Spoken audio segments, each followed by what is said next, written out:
দর্শক, খবরের শুরুতেই আমরা বলছিলাম প্রধানমন্ত্রীর চাঁদপুর সফরের কথা। আমরা আরো খবর জানবো। আমাদের সঙ্গে যুক্ত হচ্ছেন সহকর্মী আল ইমরান শোভন। শোভন, প্রধানমন্ত্রীর চাঁদপুর সফর ঘিরে নেতাকর্মীদের মাঝে প্রস্তুতি, চাঁদপুরবাসীর মধ্যে প্রত্যাশা কেমন দেখছেন?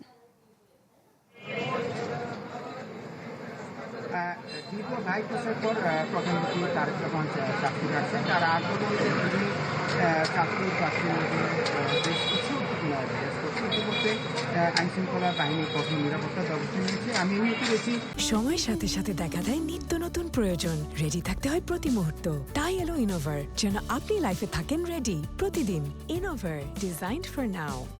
চাকরি সরকারি কলেজ মাঠের সামনে সেখানে মাননীয় প্রধান বিকাল 2:30টায় ফ্যামিলি কার্ড বিতরণ কর্মসূচি উদ্বোধন করেন। এখানে তিনি ৩৭০ জন নারী পুরুষের মাঝে এই ফ্যামিলি কার্ড বিতরণ করবেন।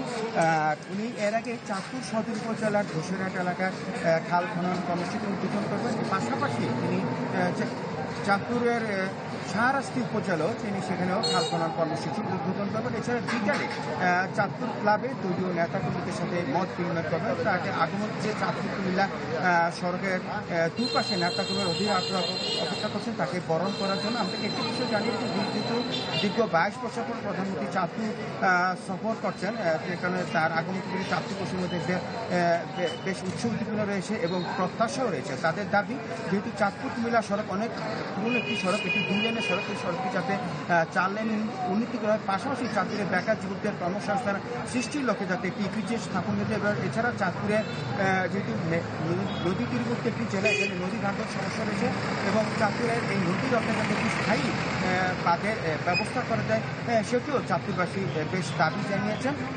এই ছিল চাঁদপুরের প্রধানমন্ত্রী সফরকে ঘিরে সর্বশেষ প্রস্তুতি। ধন্যবাদ আপনাকে।